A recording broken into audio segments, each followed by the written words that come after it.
சாரோனின் ரோஜா பூ சர்வத்தை ஆளும் பூ விசித்திரமாய் நரியிடம் விந்தையாய் வந்த பூ ஆனாவுக்கு சொந்த பூ கரகத்தை கொடுத்த பூ கற்பத்துவமுள்ள பூ கருத்தாய் நீ காணும் பூ ஆதியாயிருந்த பூ ஆதிரைய வந்த பூ அன்பின் பூ ஆசை பூ அன்பினொரை காக்கும் பூ சாரோனின் ரோஜா பூ சர்வத்தை ஆளும் பூ விசித்திரமாய் மரியிடம் விந்தையாய் வந்த பூ.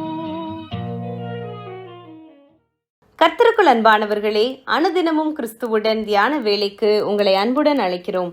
இன்றைய தியானத்திற்கான வேத வாசிப்பு தானியேல் 6ஆம் அதிகாரம் வசனங்கள் 16 முதல் 23 வரை, எபிரேயர் 1ஆம் அதிகாரம் வசனங்கள் 7 முதல் 14 வரை. தியானத்திற்கான தலைப்பு காக்கும் தூதர்கள். உன் வழிகளில் எல்லாம் உன்னை காக்கும்படி உனக்காக தம்முடைய தூதர்களுக்கு கட்டளையிடுவார். சங்கீதம் 91:11. இன்றும் நமக்கு தேவனின் வாக்குத்தத்தம் வருகிறது. நாம் போகும் இடங்களில் நமக்கு தீங்கு நேரிடா வண்ணம் நம்மை காத்து கொள்ளும்படிக்கு தேவன் தமது தூதர்களை அனுப்பி வைப்பார். எத்தனை ஆச்சரியமான காரியம்! மறுரூப மலையிலே கூடாரம் போட்டு தங்கிவிட பேதுரு மனதாயிருந்தார். ஆனால் முகம் குப்புற விழுந்து கிடந்த சீஷரை எழுப்பி, பயப்பட வேண்டாம், எழுந்திருங்கள் என்று சொல்லி கீழே அழைத்து வந்தார். நல்லதொரு தாபரம் கிடைத்ததும் நாம் தங்கி சுகமாயிருக்க விரும்புகிறோம். ஆனால் ஆண்டவரோ புறப்பட்டு செல்ல அழைக்கிறார். நாம் புறப்பட்டு செல்ல வேண்டியவர்கள். பாதையில் என்ன ஆபத்து வந்தாலும் கர்த்தர் நம்மை நிச்சயம் காப்பார்.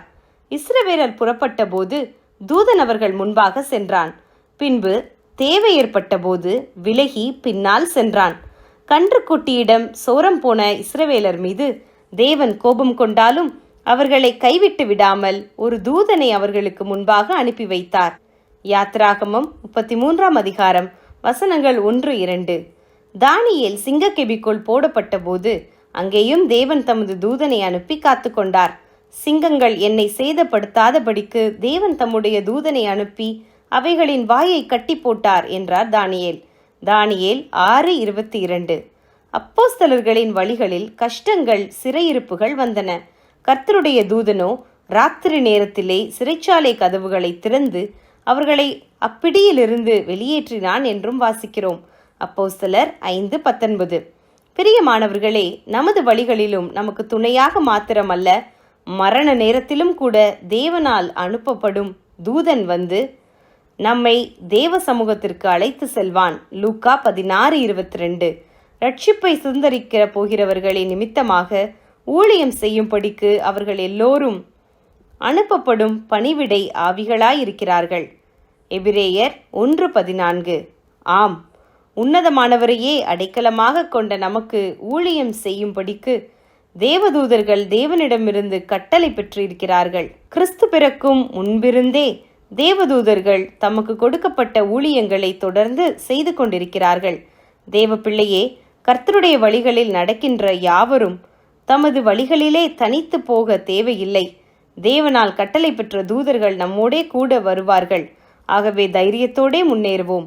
தேவதூதரை குறித்தோ தம்முடைய தூதர்களை காற்றுகளாகவும் தம்முடைய ஊழியக்காரரை அக்கினி ஜுவாலைகளாகவும் செய்கிறார் என்று சொல்லியிருக்கிறது. எபிரேயர் 1:7. ஜெபம் செய்வோமா? என் வழிகளில் எல்லாம் என்னை காக்கும்படிக்கு நீர் அனுப்புகின்ற உமது தூதர்களுக்காக பிதாவே உமக்கு நன்றி செலுத்துகிறேன். ஆமேன்.